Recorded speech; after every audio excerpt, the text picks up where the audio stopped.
Hello, everyone, and welcome back to the People Person podcast presented by Good Time Media. This is episode 105. Today, I'm joined by a very special guest, singer songwriter Holden Miller is here. Holden, how you doing I'm today? doing great. I'm stoked to be here. Thank you for having me. I'm super excited to talk to you because I've been listening to music for a while, and it's always fun to put like a face to the music I've been listening to. I want to start out though, kind of backstory on you, get to know you a little bit For sure. more. I'm gonna ask you a question. Your parents probably ask you every day, why music? Ye Why? What's the appeal? Sure. I mean, I think some of it is conscious and some of it is subconscious. I think my dad put me onto music at a very young age. He sings, and instead of listening to, like, top 40 hits growing up like all the other kids, I was listening to, like, 60s and 70s stuff. I was, like, the weird, like, Oh, elementary school kid who liked Steely Dan and not like, Taylor Swift. Um, so I think just from like a very young age, I was listening to like quote unquote good music. And it yeah, made me like appreciate it a lot more. And for a while I was not like music was not something I always loved it. But I wasn't like I didn't grow up like singing and stuff. I played a little bit of piano when I was young. But I was more of like a sports guy. Like I thought that was gonna be the future. And so when I was in high school, I started playing guitar and just fell in love with it. And I think it was just like I think it was a piece of like a creative outlet that I'd been missing for a long time. And I didn't even know it. And once I started playing guitar and like sort of yeah, writing short after that, it just was the most important thing to me. And I knew that I wasn't cut out for a 9 to 5. And so I think whether, I mean, my parents have been, fully supportive, but whether anyone sort of believes that you can just go and do something creative, I think I just was like, I'm gonna try and make this happen some way or another, whether it's music or something else creative or just something where I'm not sitting behind a fucking desk for 8 hours yeah. a day. I So it's 100%. the long way around. That's why music. Yeah. I actually love that you said that because I've always had the sentiment like I'm in the same boat, similar where it's like you're trying to build something. Mhm. It's hard and it's always funny you see those people who have made it in this industry or whatever industry and they're like I always knew that I would achieve this. I always knew I would be here. And every time I see that I'm like I call Yeah, yeah, bullshit. yeah. Like there's no way like you always every day woke up knowing, "Oh, no doubt I'm going to make it." Cuz I honestly think it's more noble to wake up every day, question, is this the right path? Am I doing things right? But still do it anyways, Right. like in spite of those doubts. I think that's more noble than being like, yeah, fuck it, dude. I'm going to make it no matter what. Like it's already predetermined for me. I think that's more real. Like that's less realistic than someone who wakes up. Like you doubt it every day. How do you like, what's the process of like, all right, I'm going to just keep going. Like what's been the moment where like, all right, I need to just keep going, push through this moment. Yeah, it's really interesting you say that because 'cause I've never really thought about it like that. It's almost like you see these, like, athletes, like, you see, like, Jimmy Butler and, like, the Yeah, NBA dude. players right now where he's like, "Yeah, like, I never doubted us, like, I knew we were gonna make it to the finals and keep going," and it's like, shit, like, I've always believed in myself, and I don't think you can be here without Yeah. believing in yourself, but how can you know? Like, there's so much of it is up to chance, so it's like, yeah, if you're, like, the most talented person in the goddamn world, then it's like, okay, maybe you can have that mindset, but for everyone else, it's like, you still gotta, like, play against the system, and I think I see it, like, more and Yeah. more with, like, artists I like saying, like, being open and honest and vulnerable about, like, the pressure they feel, and so for me, like you're saying, like when was like those moments that you have to push through? I guess like Yeah. it comes in like phases for me, and I I was doing music for like a little bit before I moved to LA, and I think like I had released a couple songs and then put out a project, and then like during the pandemic and then for like 8 months I was living at home right after I graduated college, and that was like a big push through the sort of um like there's no light at the end of the tunnel vibe. Yeah. And that was like a one big one for me where I was like, I'm lost. I'm at home. I'm in New York or on Long Island where there's not a ton of people doing this around me. And like it might just be time to hang up the microphone for now and find a real job. Um, and that I sort of just got lucky and met the people that I moved out to LA with, in the beginning of 2021. And that was sort of like the thing that pulled me out of like not giving up, but at least taking a break from music. Mhm. And then I was out in LA for like a year, and the same shit was happening where I was like, I finally was around creative people. I was pushing out the most music I had done before, but it was just like nothing was clicking, and I'm like, why am I putting all this time and effort into making TikToks and sending cold call emails and stuff and like all this Mhm. shit for everything to get 20 streams on the first day, and then like, no one gives a shit. And I think honestly, I feel like all the times that I've had to really push forward and be like, "Okay, I'm gonna keep going with this," like, there has just been some sort of, serendipity in, like, the timeline of my life that has, like, been like, "Hey, Holden, keep going." And, maybe that's luck or maybe that's just, like, setting yourself up for the opportunities, but, like I said, the first time it was spontaneously meeting, my friend who pushed me to move out to LA or like, sort of catalyzed all that. And then the second time I was like, I remember talking to my therapist and being like, all this shit, like what is it, the law of diminishing returns? Like why do I keep doing this? And like, it's Yeah. just there's no payoff. And then finally I had like a TikTok that popped off and that sort of like changed the whole trajectory of my career. So I think, yeah, like it's funny. So much of this stuff is up to chance, but like that Yeah. that has been the thing that has pushed me forward time and time again. Yeah, it always feels like there's one just like it can be the smallest thing, like you said, like be one TikTok goes up. Like I'm the same way. Like I'll just be making a lot of content, putting stuff out, nothing's really clicking, and then like it could be someone says something in passing, a friend be like, "Hey, I saw this. This made me laugh," or even a TikTok like that goes viral, and you're like, "Okay, I'm back in now." Like it's almost rejuvenating. Like, okay, I'm doing the right thing, even though it's like it's weird to kind of seek that validation in what we do because like that's not why you do it, but sometimes you need it to like, okay, I'm not crazy, like I'm not losing my mind here, like what I'm doing is good. And I think you said there is a level of like, yeah, we're confident and like we believe in ourselves, but like you said, it's up to chance, like you never really know how things are going to work out. I wonder how much of that is sports related because you said you played sports growing Yeah, up. How much of that mindset do you think has to do with that? What sports were you into growing up? Were you like, all right, one sport, maybe this is my ticket to big time? I played basketball and baseball, and I can't Okay. like in my head I'm like, how the hell did I think like the white Jewish kid from Long Island was gonna go pro? But I feel like at the same time, like there's that part in your childhood where you're like, I haven't hit my growth spurt yet, and like if I Yeah. work hard enough, like who knows what could happen. Um, but I was super into it, and I was always like, I think, I've never thought about it like this, but you could be unlocking some stuff here because I was always like the really small kid, Yeah. and so I had to like push through that, like being the guy who's Yeah. like, going through the going through the trees and the paint, trying to put in layups and getting the ball pushed back in my face. And so like, I do wonder if, like, sort of the getting knocked down and getting back up again thing, like, I remember I used to, Mhm. like, flop my body all over the court when I would get tired and stuff, and I remember my coach being like, "I know when you're tired because you fall everywhere, like, you gotta stop doing that." And then when I, like, hit my growth spurt and I got bigger, I was like, I'm not gonna be like a little baby playing basketball anymore, Yeah. standing on the 3-point line, chucking up threes, and not like, not getting any scratches on my body. And now when I play, I'm like way more aggressive. So it's totally possible that like my narrative growing up through Yeah. sports, like sort of taught me that, like you're gonna get knocked down a bunch of times, but there's always a place Yeah. to get back up and keep going. I can't wait for like 5 years from now. We're gonna do this interview again, and we're both gonna be like, "Yeah, dude, we knew it. We knew we'd make it. Like, look at us. Like, I told you, called Exactly. it." And we'll just delete. We'll delete this You'll get episode rid of like this it never one. existed. Yeah, we'll put it in the vault. I do want to get into some specifics of your song specifically, but just kind of overarching your music.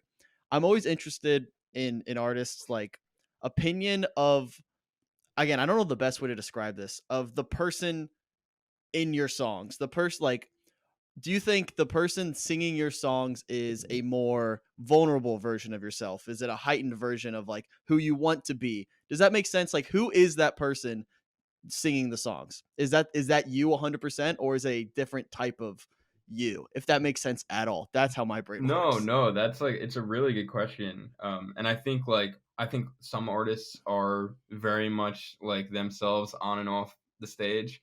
And I think some people are like putting on an act.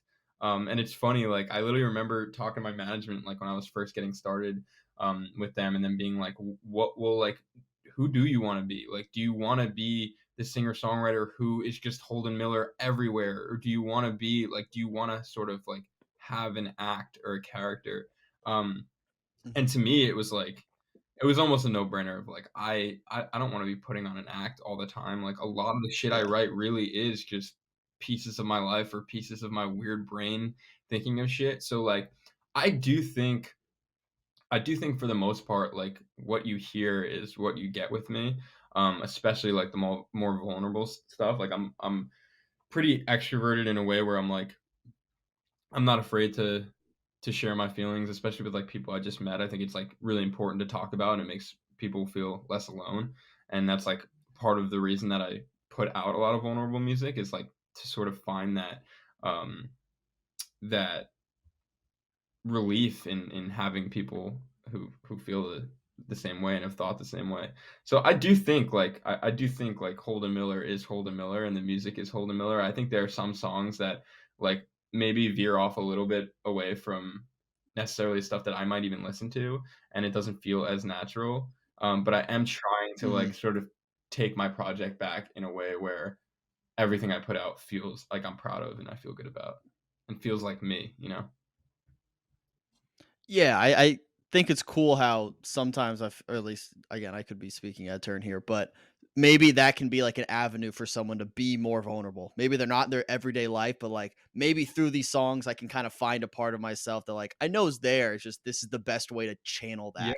I think so. Some people also you see artists do it like this is the most confident version of myself is the singer songwriter putting this out and like that's the persona even though that it's bits and pieces of them but it's like just so heightened because that's what they choose to channel their energy into their songs.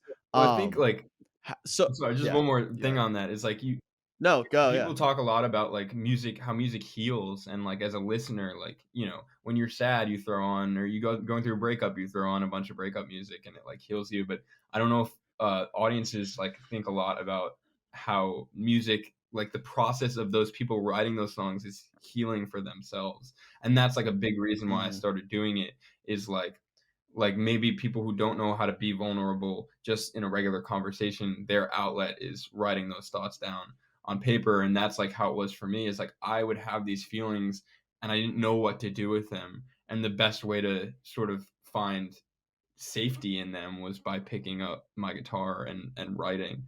And so I think it's like I just don't think people realize that it's like a healing process on both sides, you know. Yeah, it's so cool that way, like how it can work, and they can heal from it. Like the listener and the writer can heal from it in very different ways Absolutely. too. It's just like up for however they interpret it as the listener. It's just so cool that way. Um, okay, so specific, the first song I think I found you, probably on TikTok, honestly, was the thought, Okay. and I I love you probably have one of my favorite lines of any song ever, and I mean that wholeheartedly. The tomato line kills me because it's so simple. It's so just like not even childish, but just like it's so real, like very like everyday. Like every kid grows up they hate tomatoes for some reason. Then you try it once and you're like, oh, maybe I'll like it. Was that line always there? Was it always tomatoes, or were there other variations of like what this could be that like I don't really like it, but I pretend because it makes me feel like I'm grown.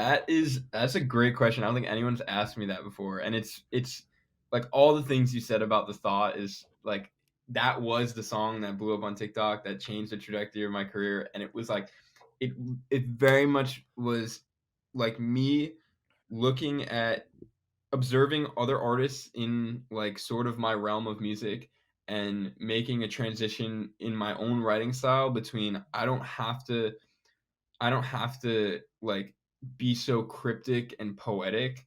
Like, sometimes it's Yeah. better to be on the nose with your lyrics as long as it's not cliched.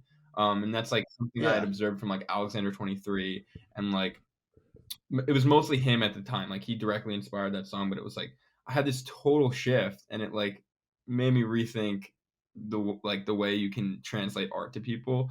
And that exact line was the one where I was like, I'm gonna be so casual about this. And I think I remember saying like, "Hey, did you know I eat blank now?" in my head, and I was like, "Okay, like let me go through like a couple things that maybe I've because at that time my I had been, like, on a journey to try and, like, eat everything I possibly could, like, I didn't like tomatoes, I didn't like pickles, and I was like, "I'm just gonna, like, start every Yeah. time I get a burger and, like, it has tomatoes and pickles on it, like, I'm gonna leave those on and just, work my way through it until I don't I eat it love that. anymore."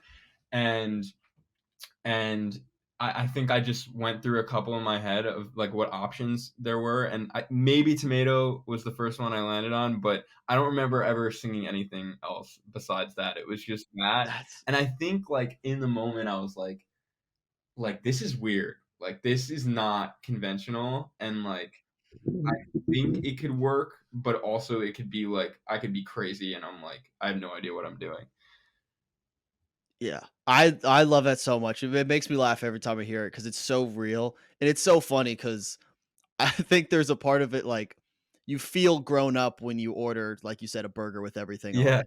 Like, it's like I think of a kid I don't know if you went to Subway growing up I ever, still go where you, to like, make your own yeah, so when you're a kid, you're like, "Yeah, I want a meatball marinara, meat and cheese, that's it." Yeah, And then as you grow up, I feel like people add more and more. They finally try stuff and then I get the peppers, I get the olives, like whatever it is. I think that thing for me was sour cream. really. I hated sour cream. I'm a big Taco Bell guy, Mhm. so I would always get like beefy 5 layer burrito, no sour cream, please. And then one day I tried it and I was like, wait, it's not that bad. But it's just it's I think everyone has that thing where like, all right, I'm gonna suffer. I always hate this thing, even though I never really maybe tried it or maybe just I don't know. They finally go, but there is such a weird like transition. Like, okay, I'm an adult now almost. Yeah. Like I've grown up. Like I can eat these things now without making a I face. I had that with sour cream too. I was like, the only Yeah. reason I'm not eating this is because, like, in my mind, I associate it with, like, this is gross.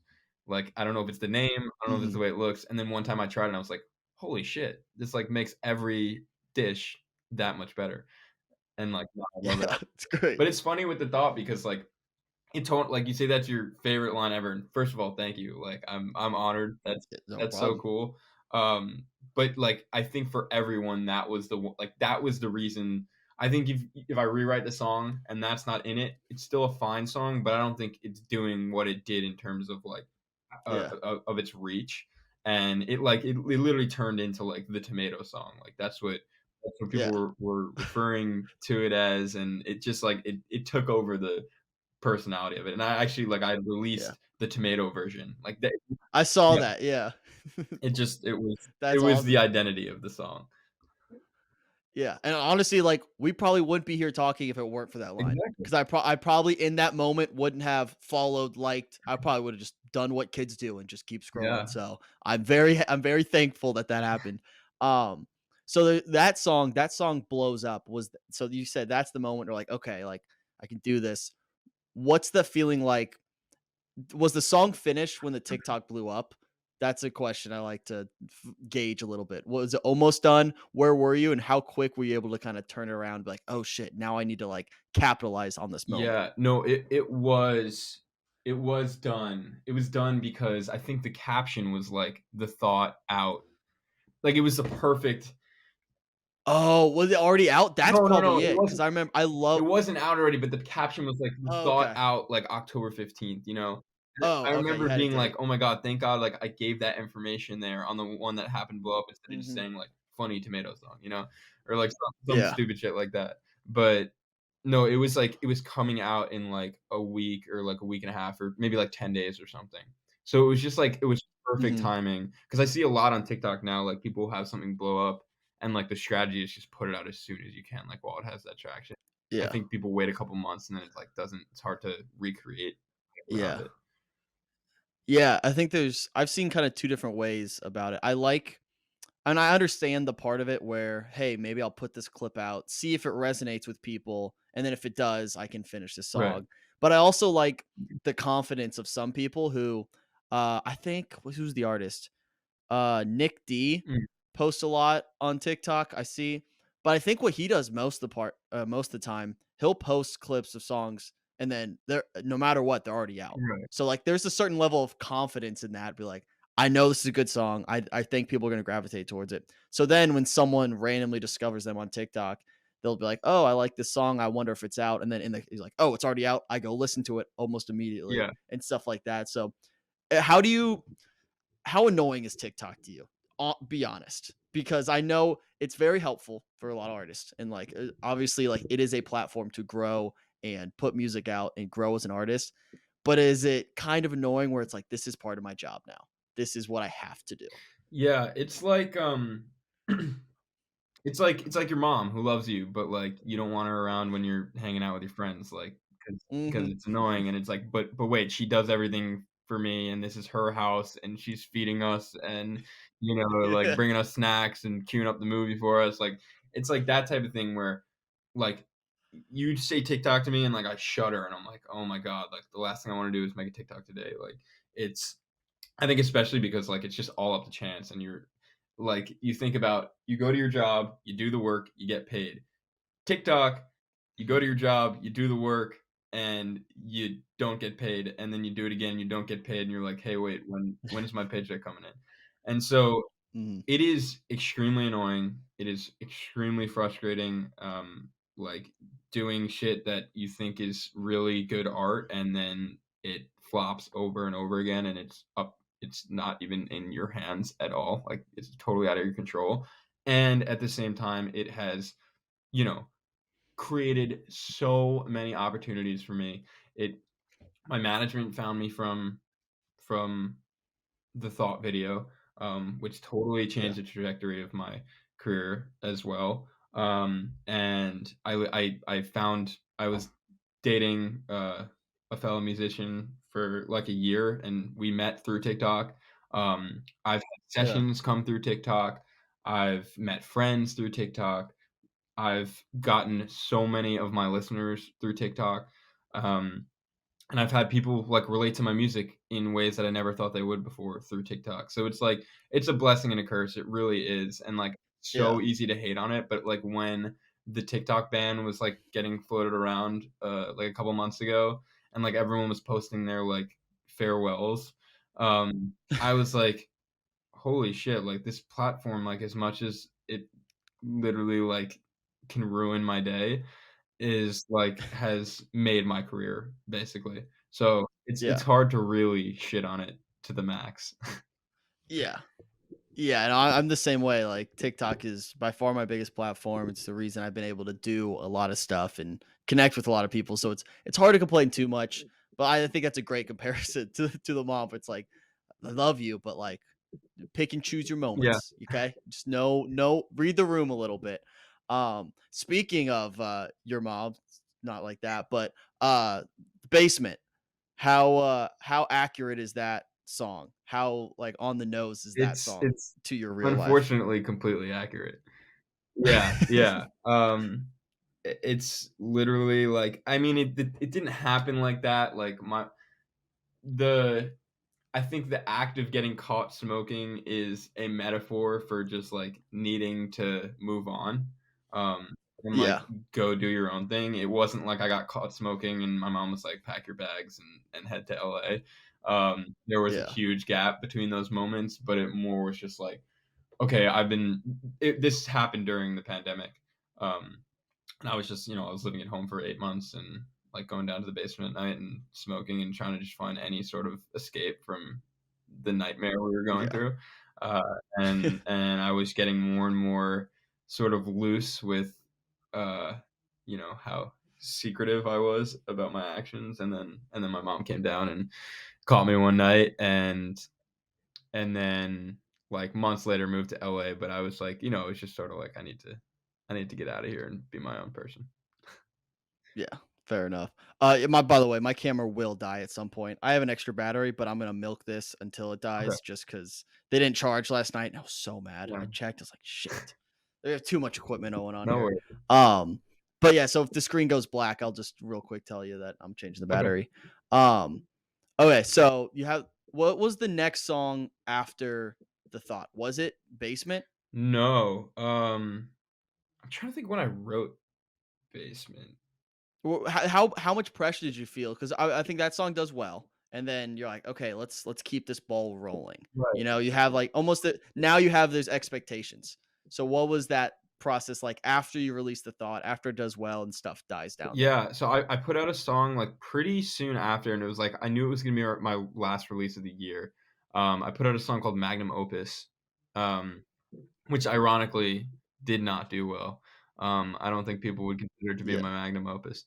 But it was I thought at the time it was I thought such a well-written song, and I thought it was a great follow-up to the thought. I thought, like, I have all this traction, and I'm about to put out another banger, and I put it out and it flopped, and then I learned that, like, this shit is not permanent and, like, it doesn't just take it Yeah. might take one thing to get the ball rolling, but it doesn't having one thing does not mean you're just, like, set.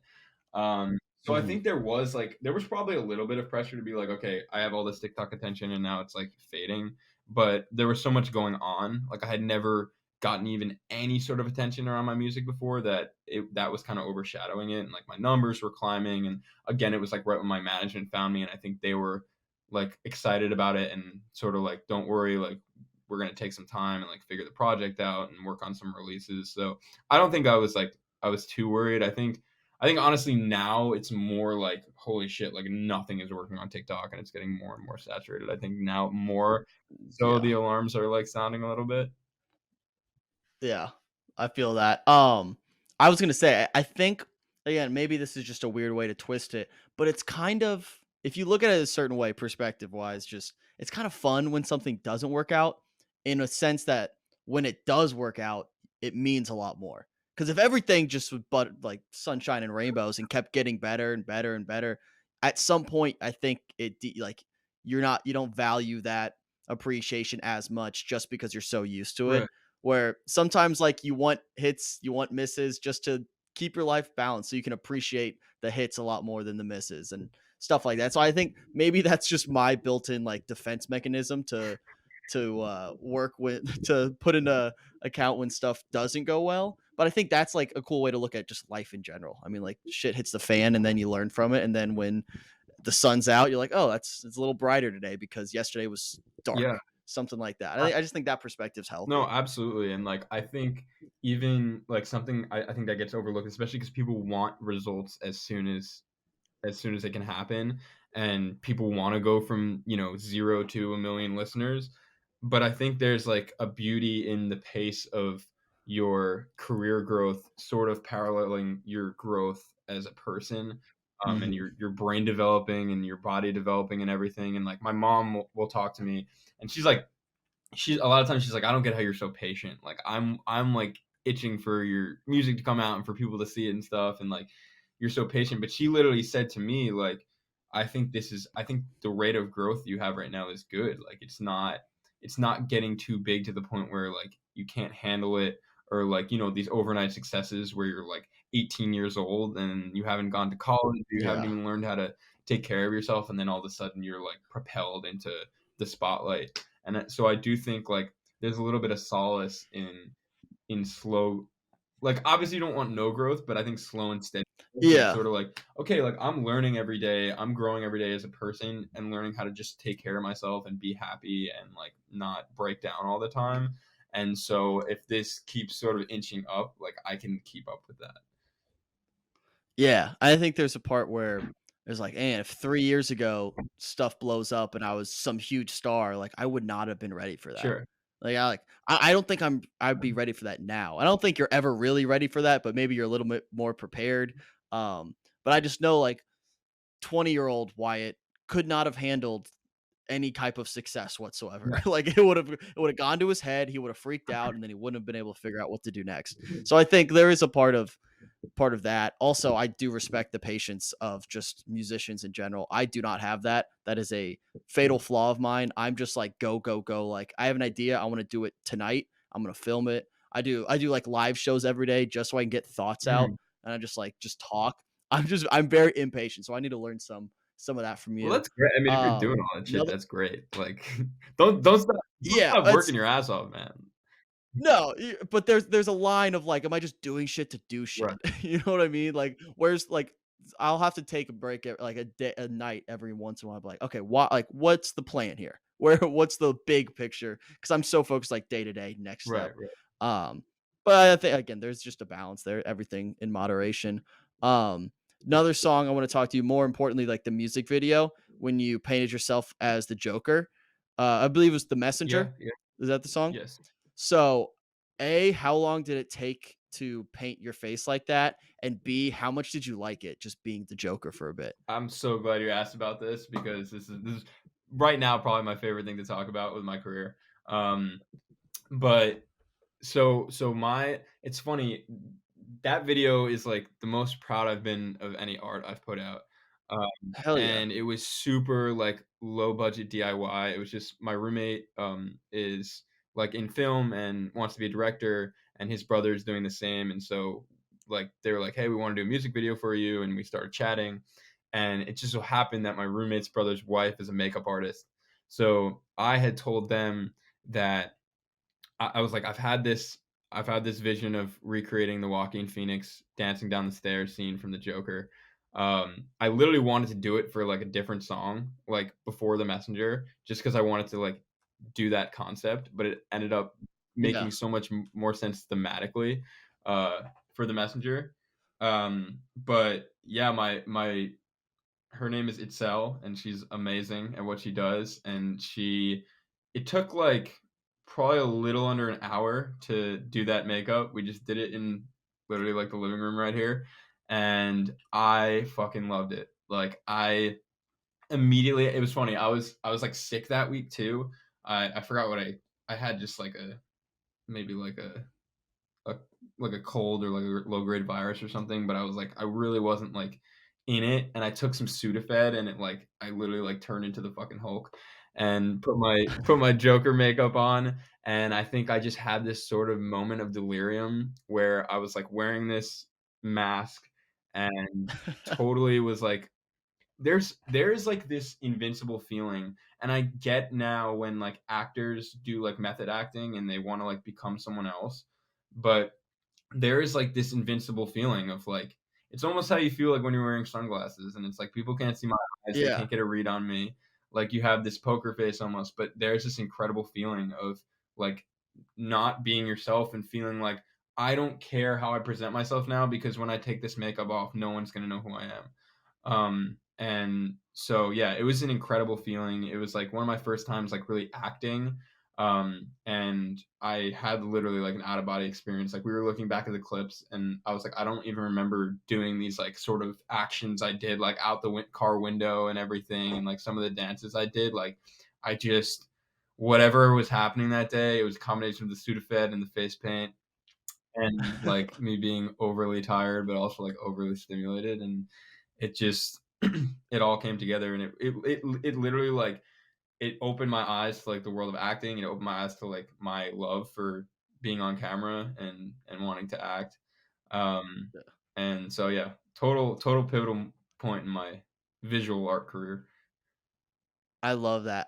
I love the idea of you now watching the Joker, Todd Phillips Joker, and being like, you know what? He kind of he's got some good points. You know, I'm kind of on this side. Start rooting for the scumbag Joker who's like goes on a murder spree. Like, I kind of see it.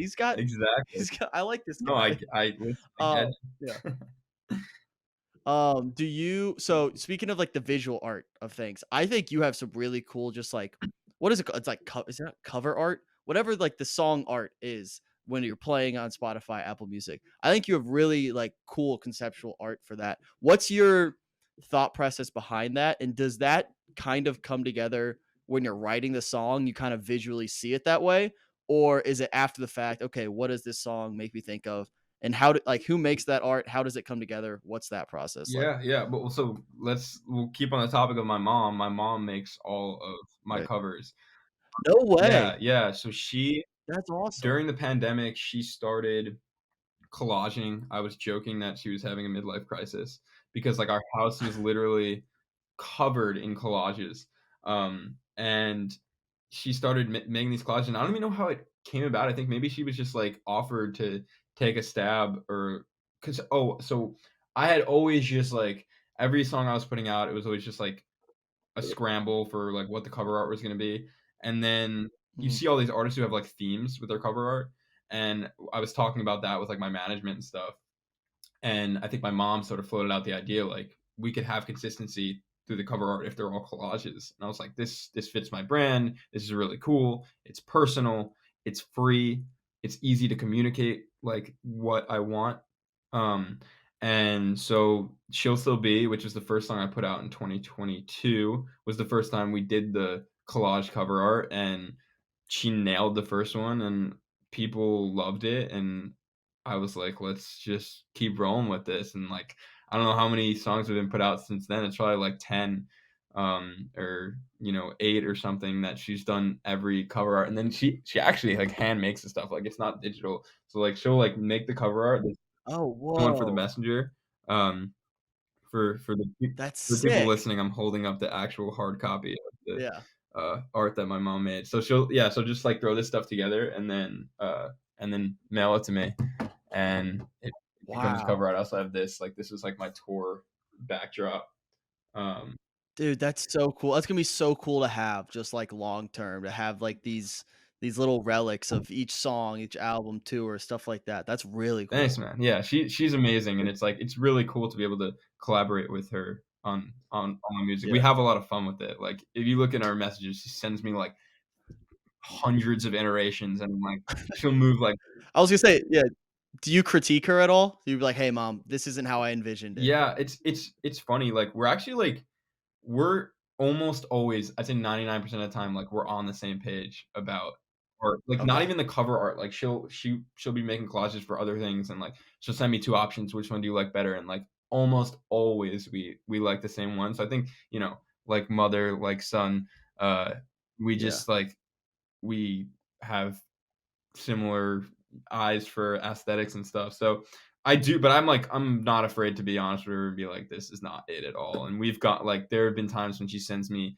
tens and tens of different iterations of stuff, and I'm like, we got to go back to the drawing board. Like we got to scrap the background. This needs to be a different color. Yeah. And she's such a trooper with it. Like she's always just having fun with the process, you know. That's sweet. I have a few more questions I want to run through with you, kind of all over the place. This one we've kind of talked about. I want to ask what the favorite line you've ever written is, and you're not allowed to say the tomatoes line. And I'll give you another one you can't say. One of my other favorite lines of you that's just like heartbreaking is the opening of what's it called? Watching the Moon, Mm.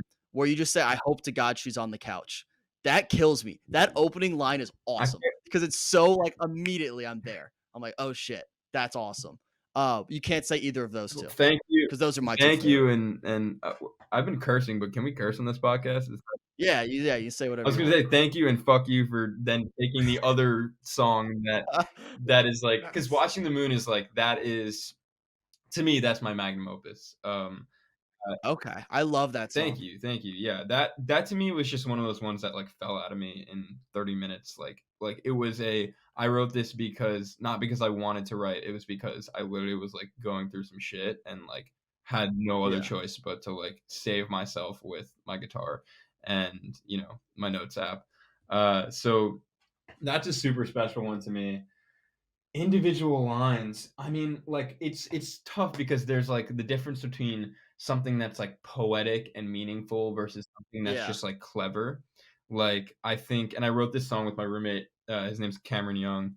He's a singer-songwriter as well, but The Messenger, like, even just the hook of the kicker of the chorus of The Messenger, I think is so good. Like, "The princess always marries the prince, God knows not the jester, and I'll never shoot because 'cause I'm just the messenger." Like, it was just one of those things that yeah, I was like, "Holy shit, like, this is all fitting together," and I was like, "This is kind of a banger." Like, that's a cool yeah, concept, like, "Don't shoot the messenger." Um, So that's, like, definitely up there, and it's also easier for me to, like, really like my more recent lines. I have a Mhm. song I have a song coming out, and, like, I guess I can give this away. Um, Let's I have go. a Big scoop, big so I scoop. have a project, an upcoming project called My Brain Is Fired, and that came from a song that I had written called My Brain Is Fired. And just this idea of, like, literally, like, I love it the ending lines of the chorus is, like, "If I could take my brain out and look it in the eyes, I'd say I love you, I do, but you're fired." And it's, That's like, all. sort of this it's the overarching theme of this project of, like, a love-hate relationship with yourself, with your brain, like, being Yeah. like, "This is such a beautiful thing," like, it has allowed me to create all this art, and, like, the way it functions is, like, I'm always, like, boom, boom, boom, boom, thinking of more things to write, but it's also, like, I can't fall asleep at night because of that, and, like, I have anxiety because of that, and self-doubt, and imposter syndrome, and all Mhm. that shit. So, again, it's not, like, the most, poignant, incredible thing you've ever heard, but to me, it's such a good snapshot of, like, who I am as a writer. Like, it's silly and it's goofy, but it's, like, real, you know? Yeah. I mean, my favorite line of yours is about tomatoes, so I don't There think you it go. has to be the most like, "Oh, and there goes the camera." Um, no, you can hear me all Yeah, right? Are we we're back? good, we're good. Alright. Alright, bet. Um, no, all that talk about brain stuff made me think of, I don't know, this is so obscure, but Little Dicky did a project where he had his brain, like, feature on it, and he just did a different voice, and he said, "This is my brain talking." Dude, And it's one of, like, I love Little dude, Dicky, he makes me laugh. dude, you're you're speaking my language right now. First of all, Do you I wait, love Lil Dicky. go, I go, just go. watched the season 3 finale of Dave last night. Yes, dude, my fucking guy. No one has seen Dave. I just wa go, No, continue. You are it is speaking my love it language is right now. it is the greatest show on television.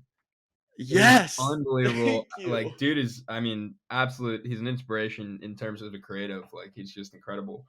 I literally was around the corner driving home yesterday, thinking in my head, "This is insane, dude. This is insane." I literally was like, "Is there any way I can get in contact with Little Dicky's management so I can inquire about using the brain as a part Yes. of the My Brain Is Fired music video?" I literally was like, "I wanna do something like that because like, you're talking about pillow talking, like the Yeah, yeah, well, he is Pillow Talking, he has even a song called Cocaine that he has his right, brain on right. it, but yeah, Pillow Talking has Yeah, brain, yeah, yeah. I know every word to Pillow yeah. Talking, by the Dude, way. That's one of my many talents. wow. I know every Dude, single that's like word. a 10-minute song. It's so long. It's Hey, so good for long. you. Very But yeah. impressive. You're gonna have to recite that for me at some point. Yeah, I did a YouTube video once where I recited. I never posted it. Dude, I don't you gotta think. I post it kept it. or at least send it to me. Yeah, it was like a get ready with me, and I had to do that. But anyway, sorry, continue. No, no, it's just really funny. I literally was like, I was listening to the demo I have of My Brain Is Fired in the car and like trying to come up with visuals for it. And all I could think of was like me sitting in like a white room with nothing but like my brain in front of me. And I was like, how can I do this without like how can because like that is I can't get that brain out of my head like the little Dicky brain. So I'm like, how could I recreate this Yeah. but not have it be like a carbon copy of that? Because I feel like the way that brain walks around is exactly the brain I would want to have like talking to me in my music video. Yeah. Dude, I'm so happy you said that because I've been fighting for my life in the group chat with my boys because I keep telling them like you guys have to watch Dave, watch Dave, watch Dave. I think season 1 and season 3 are some of the best written like shows series or seasons ever. I think season 1's phenomenal, season 2's okay, and then season 3 is incredible across the board. And I have like two friends who refuse to watch it, but they'll shit on it anyways. They're like, dude, it's a Lil Dicky show. I'm like, just give it a chance. Just watch it. The finale is they got Brad Yeah, Pitt. Spoiler, sorry. Brad Pitt's in it for 40 yeah. minutes. Like, what? What are we doing It is here? incredible. This like it's so funny because I literally had this experience like I was with a couple new friends and I was like I guess we were just talking about like, "Oh, what shows do you watch?" And I was like, "You guys watch Dave?" They were like, "No," and like one of them was like, I watched like I couldn't get into it. I watched like 10 minutes of the first episode, and it was just like Yeah. it's like I feel like anyone who watches that is just like you have to be like Lil Dicky. And then literally like my parents are so into the show. Like my mom literally thinks it's the best show on television, and like they're in their 50s, and I'm like I literally have Yeah. like one night I was waiting for a friend to watch the season, so I got super behind on it, and Yeah. I literally had separate texts from my parents one night saying, like, "Have you watched Dave yet? This season is so good." Like, literally, my dad texted me and my mom texted me, like, not even in our group chat together, like, That's unknowingly, just awesome. because they love it so much, and I'm like, if they love it, like, anyone can love it. You don't have to be like a Mhm. 20-year-old, like, frat white boy, like, whatever, like, Yeah. not that at all. It's, like, extremely It's poignant, not. and it, like, touches on, like, social issues and stuff, like, it's I've cried. I've cried oh my multiple god. times during Me this I season. cried during Yeah. the season 2 finale. Like, when Oh, Gata comes dude. out on stage, like Oh. yeah, The season 1 episode where it's based around like, the Molly episode, because that's, like, this music yeah, video where him and Allie break yeah, up, that kills me, dude. I'm, like, sobbing watching that episode, a show about Little yeah. Dicky.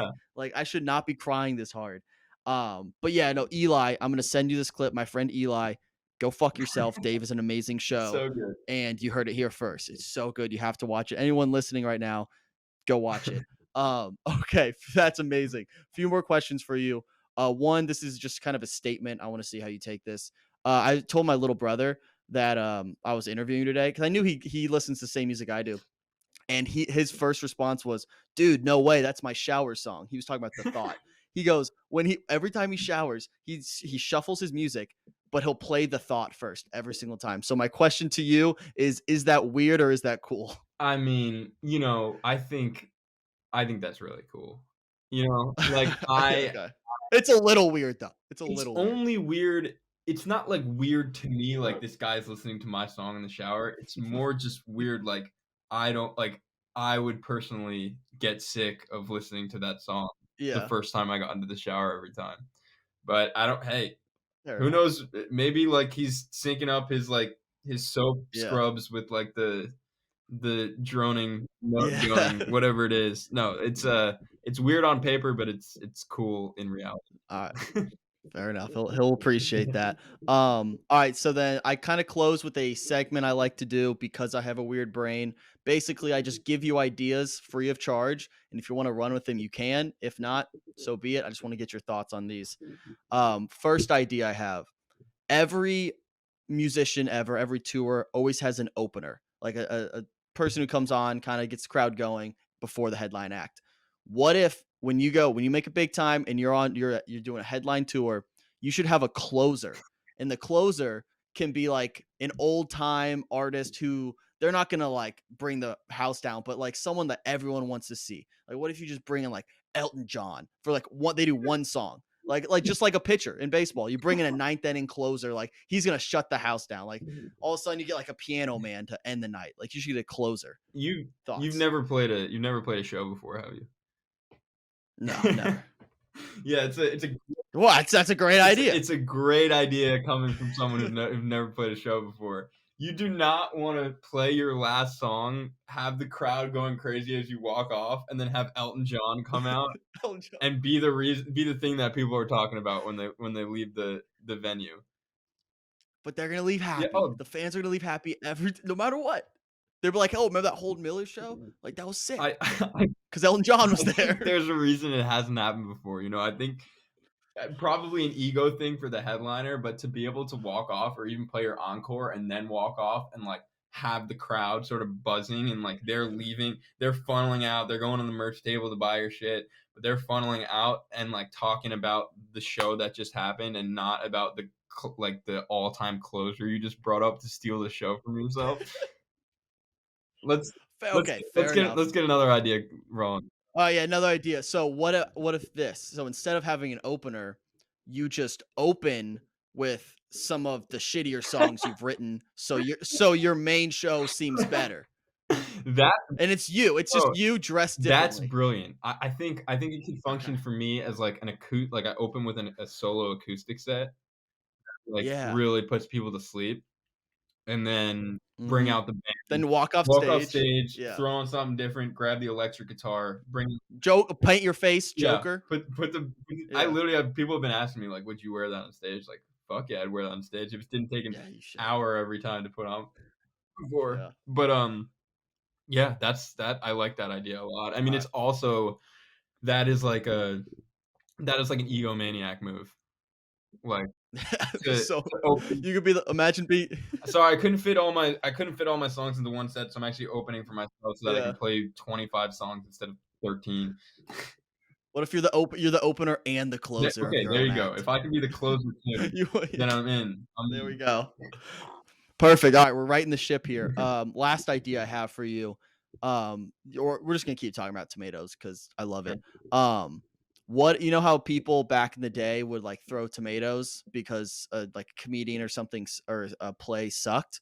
What if they did that as like a show of like admiration towards you? You tell all your fans like bring tomatoes to my show, and if you like what I'm doing, throw tomatoes at me. Yeah, Make it interactive. it's been considered before actually. Like Okay. yeah, yeah, yeah, Really? like, just the idea of the thought Yeah. on stage, what are you gonna do but have people throw tomatoes at you?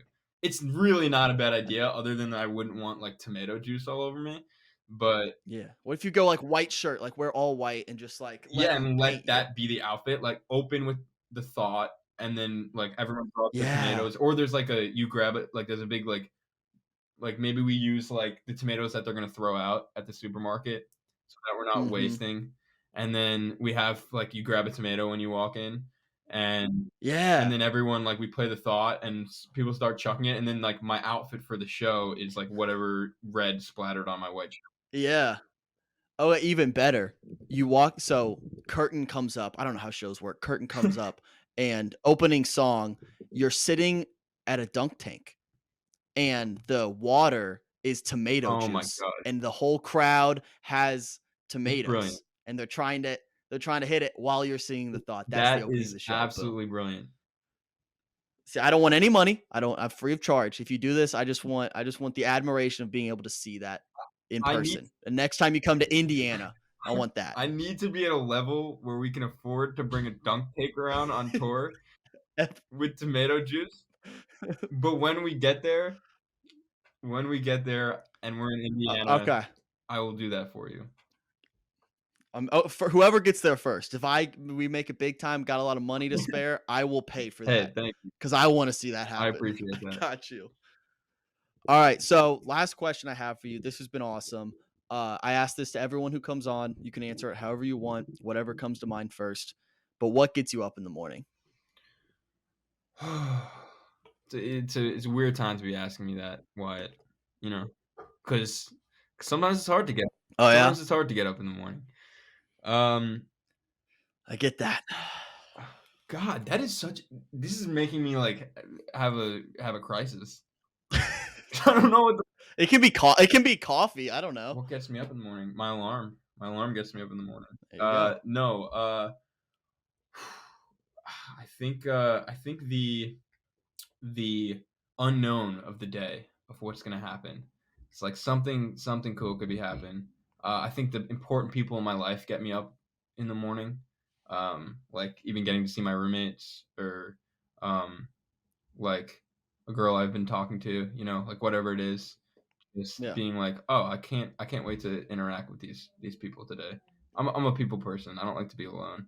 Yeah. So Well, you're on the right podcast for that. It's the People Person podcast. exactly. So look at you. That what a way to wrap What a way that to wrap it that up up. with That a was ridiculous beautiful. answer. Beautiful. Love it. No, I love watching people have just an existential crisis when I ask that because they're like, wait, what does get it? Like, what's the internal motivation I have for life? Sometimes it's just coffee. Sometimes you just need coffee, caffeine, and alarm to get you up in the morning.